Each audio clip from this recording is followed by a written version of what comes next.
जे जे पण काही दिसतंय ना, त्या सगळ्याचा निर्माता तो देव आहे. आणि विशेष म्हणजे या ठिकाणी प्रत्येक गोष्टीची निर्मिती करत असताना प्रत्येक जीव, प्रत्येक भूत, प्रत्येक गोष्ट या ठिकाणी निर्माण करत असताना आधी त्याची व्यवस्था केलेली आहे. प्रत्येक जीवाला या ठिकाणी जन्माला घालताना भगवंतांना आधी त्याची व्यवस्था केलेली आहे आणि मग त्याला जन्माला घातलेला आहे. भूत म्हणजे ती भूत नाहीत बरं का. पृथ्वी, आप, तेज, वायू आणि आकाश, आणि त्यांची काही तत्व आहेत. ती माती झाली, दगड झाले, डोंगर झाले, झाडं झाली, हे पृथ्वीचं स्वरूप आहे. ही पृथ्वीची अंग आहेत.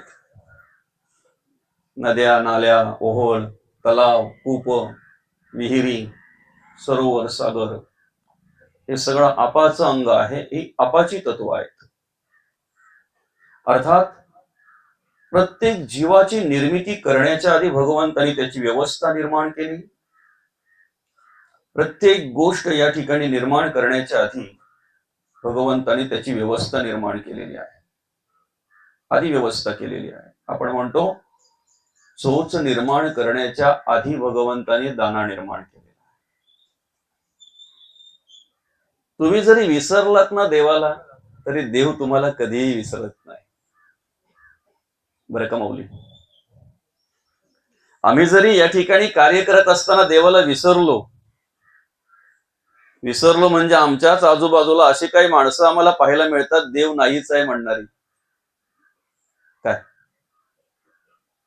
पण देव नाहीच आहे हे म्हणण्यासाठी सुद्धा तोच देव त्यांना सामर्थ्य देतो ना.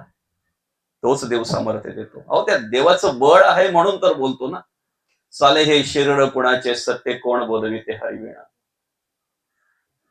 देखवी ऐकवी एक नारायण, मग तयाचे भजन चुकू नका. अर्थात प्रत्येक जीवाची निर्मिती करण्याच्या आधी त्या भगवंताने व्यवस्था केलेली आहे. चोच निर्माण करण्याच्या आधी दाना निर्माण केलेला आहे. आर्थिक, कायिक, वाचिक, मानसिक चारही प्रकारची प्रारब्ध असेल, संचित असेल, एवढं बरोबर भगवंताने दिलेलं आहे की ते शेवटच्या श्वासापर्यंत त्या जीवाला पुरेल, एवढं दिलेलं आहे. बर का? असं म्हटलेलं आहे, मनात वांचिरे पूर्व संचित केले. मग तरी सुद्धा मध्येच संपल्यासारखं का झालं बरं? मध्येच अडी अडचणी निर्माण का झाल्या बरं? तयासारखे भोगणे प्राप्त झाले. बर का? प्रत्येक जीवाचा सांभाळ तो भगवंत करतोय. आणि तो देव कशा प्रकारे सांभाळ करतोय, तो देव कशा प्रकारे सांभाळतोय, याचे एक दृष्टांत देत असताना, एक उदाहरण देत असताना या ठिकाणी मौली या श्लोकावर भाष्य करत असताना म्हणतात, किंबहुना धनुर्धरा, जो मातेची आई उदरा, तो मातेचा सोयरा ती तुला पा. प्रत्येक माणसावर जगामध्ये सगळ्यात जास्त प्रेम करणारं जर कोण असेल तर ते प्रत्येकाचे आई वडील. सगळ्यात जास्त प्रेम करणारं. म्हणून इथे देवाची जी काही व्यवस्था आहे, देव जो काही तुमची व्यवस्था करतो, त्याला उदाहरण देत असताना, त्याचा दृष्टांत देत असताना, त्याची माहिती देत असताना या ठिकाणी मातेची उपमा दिलेली आहे. मातेची उपमा दिलेली आहे, आईची उपमा दिलेली आहे. आमचं प्रेम तोपर्यंतच असतंय जोपर्यंत आमच्या आशा अपेक्षा बाकी असतात, काहीतरी आम्हाला हवं असतंय, तोपर्यंत आमचं प्रेम असतंय. गरज जोपर्यंत आहे ना, तोपर्यंत आमचं प्रेम असतंय. गरज संपली की मग माणसाची अवस्था बघा तिथे काय, कशा प्रकारची होत असते, ते कशा प्रकारची अवस्था होत असते. आई आपल्याकडून कुठल्याही प्रकारे अपेक्षा करत नाही बरं का, कुठल्याही गोष्टीची. आईचं प्रेम कधीही आटत नाही. सागराची उपमा देता येणार नाही, कारण सागर खारट आहे. आईच्या प्रेमाला कधीही आटत नाही, ते कधीही संपत नाही, कधीही संपत नाही. खाटेत पडलेली आई ज्या वेळेला स्वतः देहाला अनेक प्रकारच्या वेदना सहन करत असते ना, तेव्हा सुद्धा देवाकडे प्रार्थना करताना मुलांसाठीच प्रार्थना करत असते, स्वतःसाठी नाही. स्वतःसाठी नाही. तसं भगवंत आहे ना, तुम्ही मानावा नका मानू, तुमचं आयुष्य जोपर्यंत आहे तोपर्यंत देव तुम्हाला सांभाळणार. जेवढं आयुष्य तुम्हाला दिलेलं आहे ना, तुम्ही देवाला मानावा नका मानू, देव सांभाळणार, भगवंत सांभाळणार तुम्हाला. आत्मा जो आहे ना, साक्षी ब्रह्म म्हणून कार्य करतोय, चैतन्य ब्रह्म म्हणून कार्य करतोय. आत्मा म्हणून तोच तुमच्या आमच्या देहामध्ये कार्य करतोय. नखापासून तर केसापर्यंत सामर्थ्य देण्याचं कार्य तोच देव करतोय, तोच आत्मा करतोय. तुम्ही माना वा नका मानू, तो सांभाळणार, तो सामर्थ्य देणार बरं का. आणि मग सगळी व्यवस्था जर भगवंताने केलेली आहे तर आपल्याला चिंता कसली बरं काय. तेवी मी तया जैसे असते तैशिया, कळी काळ नो कुनिया घेतला पट्टा, एरवी तरी माझी या भक्ता. आणि चिंता कसली संसाराची. काय समर्थाची कांता कोरांना मागे. आम्ही जे निर्माण केलंय ना त्याची अपेक्षा करत असतो, ते मागत असतो. निर्माण केलंय ते मागण्यापेक्षा निर्मात्याला मागा, निर्माण केलंय ते तुमचंच आहे. निर्माण जे केलंय ना त्याची अपेक्षा करण्यापेक्षा, त्याला आपलंसं करण्यापेक्षा, त्याच्याविषयी आशा आसक्ती निर्माण करण्यापेक्षा निर्माता आपला कसा होईल, आपुला तो एक देव करून घ्यावा बरं का. तो निर्माता जो आहे तो आपलासा कसा होईल त्यासाठी प्रयत्न करा. जे निर्माण केलंय ते आपलंच आहे, निर्माण केलंय ते आपलंच आहे बरं का. विश्वनियंता आहे, विश्वाची निर्मिती त्या देवाने केलेली आहे. त्या देवाकडे आम्ही नाशिवंत वस्तू मागणं, नश्वरासाठी प्रार्थना करणं म्हणजे सूर्याकडे जाऊन अंधाराची अपेक्षा करण्यासारखं आहे. संतांना शरण गेल्यानंतर संतांकडे जर आम्ही संसारिक गोष्टी जर मागत असू तर तेही तसंच आहे, तसंच आहे. ज्या सूर्याला कधी अंधार स्पर्शही करत नाही त्याच्याकडून अंधाराची अपेक्षा आपण करणं चुकीचं आहे. आणि म्हणून चिंतारूपी रोगाला विचाररूपी जर औषध दिलं तर रोग वाढतो बरं का. चिंतारूपी रोगाला जर विचाररूपी औषध दिलं ना तर रोग वाढतो. पण चिंतारूपी रोगाला जर चिंतनरूपी औषध दिलं ना तर रोग तिथल्या तिथे नष्ट होतो, तिथल्या तिथे नष्ट होतो. आणि म्हणून आम्ही चिंतनरूपी औषध दिलं पाहिजे. निर्जीवाला जाळते तिला चिता म्हणतात आणि सजीवाला जाळते तिला चिंता म्हणतात. म्हणून एरवी तरी माझी या भक्ता. आणि चिंता कसली बरं संसाराची. काय समर्थाची कांता कोरांना मागे. आपण कोण आहोत हे जर शोधलं, मी कोण आहे, तू कोण, कोणाचा, कोठुनी आलास ऐकायचा, हा विचार पूर्वीचा जाण बाबा. तर हा विचार आम्ही केला तर आम्हाला कळेल आम्ही कोण आहोत, आमची निर्मिती कशासाठी केलेली आहे, आम्हाला हा नरदेह भगवंताने का दिलेला आहे, आणि हा नरदेह जर आम्हाला प्राप्त झालेला आहे, मिळालेला आहे, तर आम्ही काय केलं पाहिजे याचा विचार आम्ही करायला हवा. तोच विचार करण्यासाठी आजचं प्रवचन आहे. तोच विचार आमच्या अंतःकरणामध्ये यावा. हिताचा विचार आमच्या अंतःकरणामध्ये यावा, उद्धाराचा विचार आमच्या अंतःकरणामध्ये यावा. जन्म मृत्यूच्या राहाडगाड्यातून सुटण्याचा विचार आमच्या अंतःकरणामध्ये यावा आणि या भवसागरामध्ये तरण्यासाठी आम्हाला मार्गदर्शन मिळावं, म्हणून हे प्रवचन आहे, म्हणून गीता आहे, गाथा आहे, संतांचे विचार आहेत. आणि ते विचार जर आमच्या अंतःकरणामध्ये यावं असं जर वाटत असेल तर जसं आम्ही व्यवहारामध्ये कार्य करत असताना आज वित्ताला फार महत्व आहे, नाही का?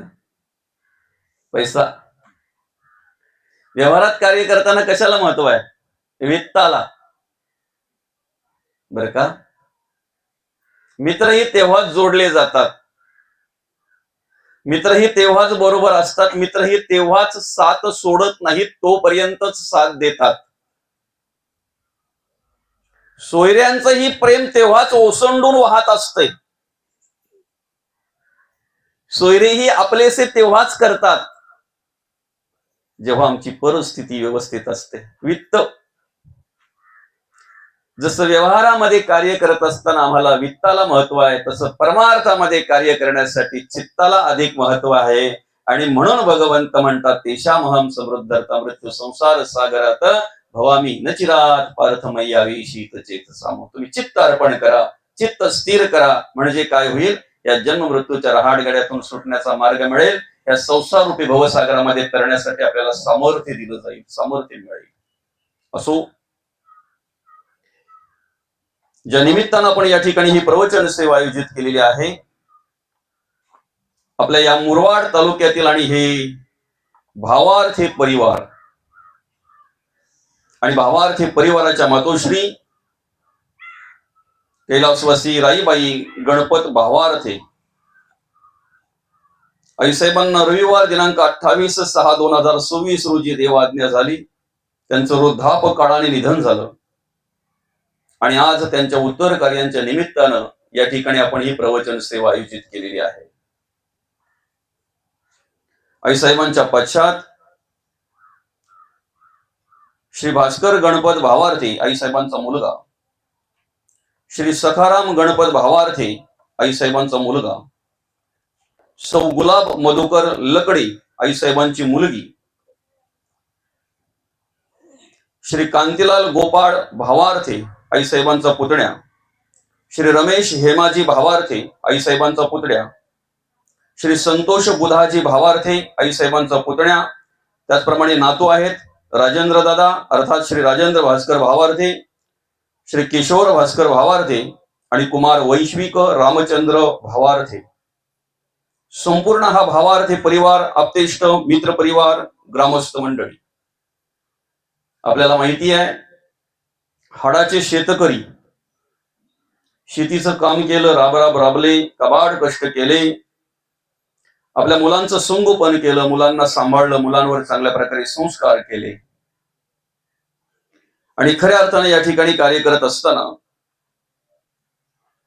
2014 साली या परिवाराचं पितृक्षेत्र हरपलं.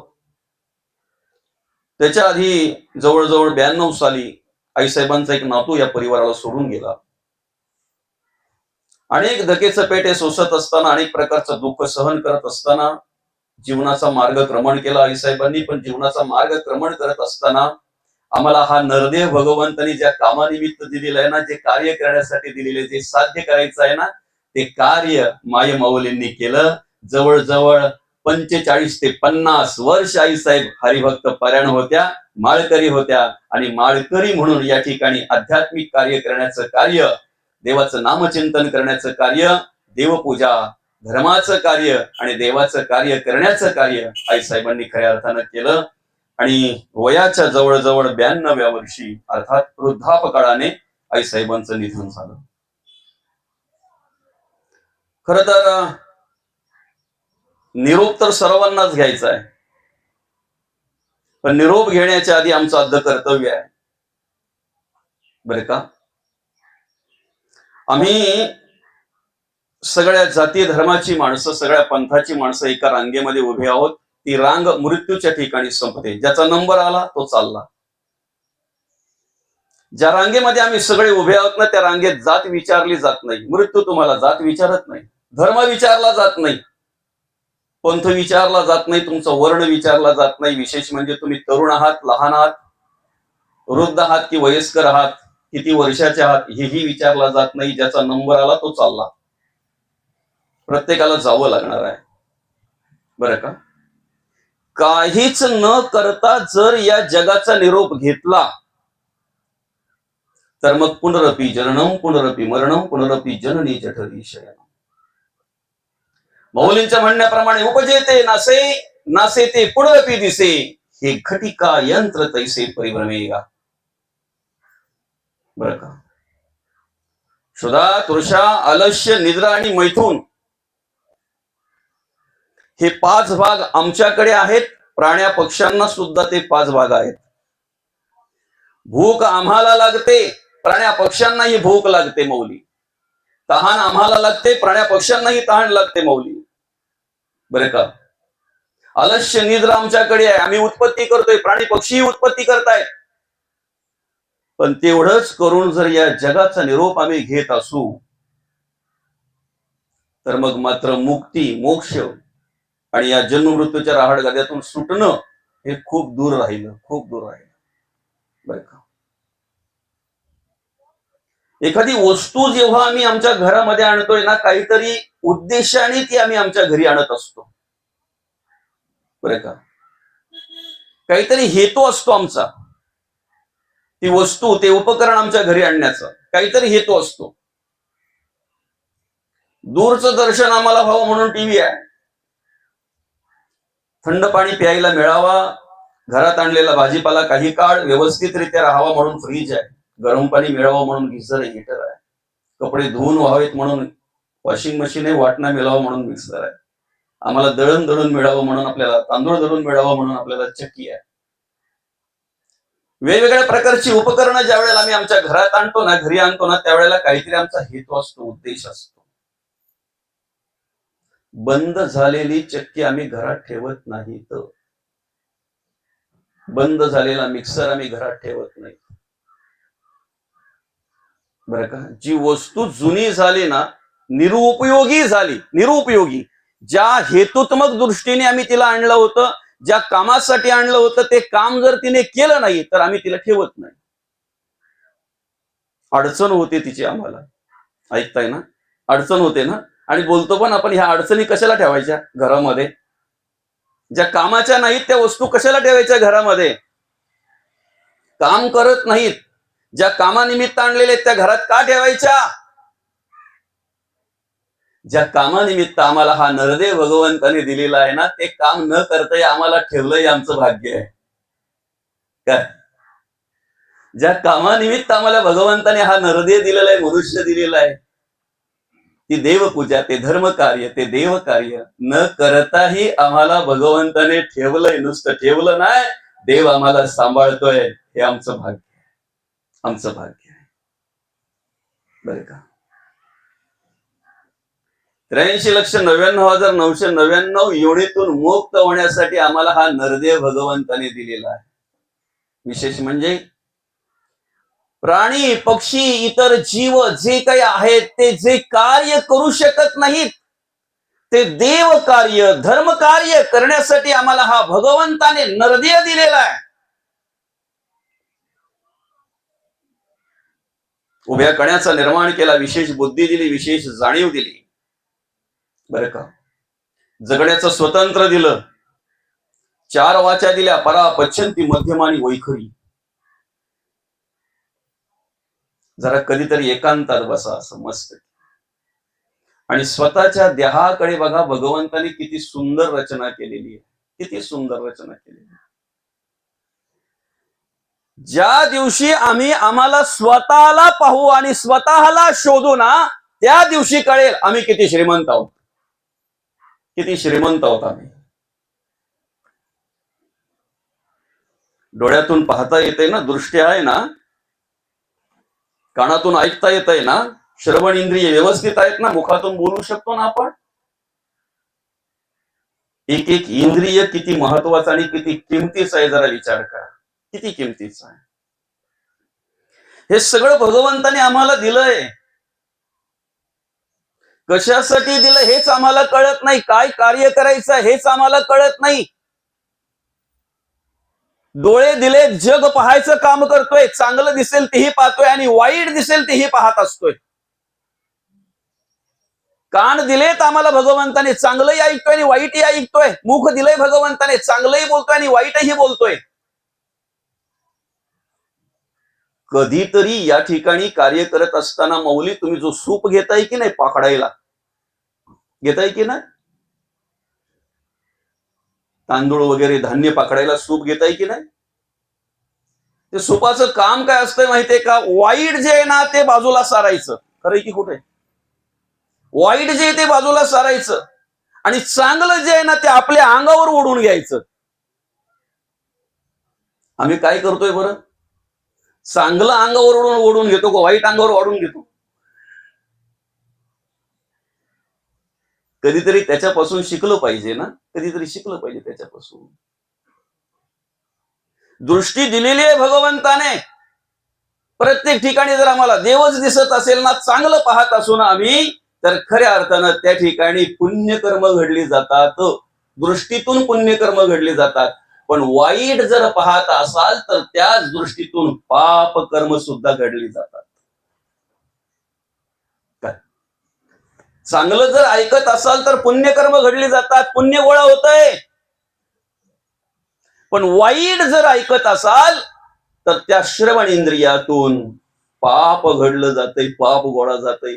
बोलण्यातून सुद्धा पाप घडलं जातंय, पुण्य घडलं जातंय जर चांगले बोलत असाल तर. हात दिलेत भगवंताने, हाताचं रूपांतर सापटीमध्ये करायचं, ठोशामध्ये करायचं की करामध्ये करायचं? कर.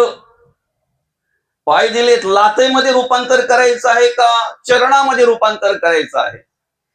नरदेह दिलाय भगवंताने, अतिशय सोपं आहे बघा. अगदी तुम्हाला पटेल असं सांगतो. 3 बोट आहेत नाही, 3 बोट आहेत की नाही? आता आपण ज्या वेळेला इतरांना गंध लावत असतो ना तेव्हा अंगठ्याचा वापर करायचा असतो. दुसऱ्याला गंध लावताना अंगठ्याचा वापर करायचा असतो. देवाला गंध लावताना अनामिका, आपल्याला स्वतःला गंध लावताना मध्यामिका, आणि जे काही अशुभ कार्य आहे ते कार्य करत असताना आपण तर्जनीचा वापर करतो बरं का, तर्जनी. मध्यमिका म्हणजे नरदेह आहे, मनुष्य देह बरं का. नरदेह आहे, जवळच देव आहे आणि जवळच राक्षस आहे बघा. हा कोणाकडे जायचं हे आमच्यावर अवलंबून आहे. तुम्हाला देव नाही सांगणार, देव सांगणार नाही. म्हणून तर लोक म्हणतात ना, तुम्ही प्रवचन श्रवणाला जाता, तुम्ही कीर्तन श्रवणाला जाता, तुम्ही तीर्थयात्रेला जाता, तुम्ही वारी करता. बघा म्हणजे किती डोकं त्यांचं पण चालतोय. मग तुम्हाला देव नेतो असं तुम्ही म्हणता, तुम्हाला देव सामर्थ्य देतो असं तुम्ही म्हणता. मग संध्याकाळच्या वेळेला आम्हाला काय आहे ना बुद्धी त्यांना पण, कोण म्हणेल बुद्धी नाही म्हणून? त्यांना पण समजते ना काही गोष्टी.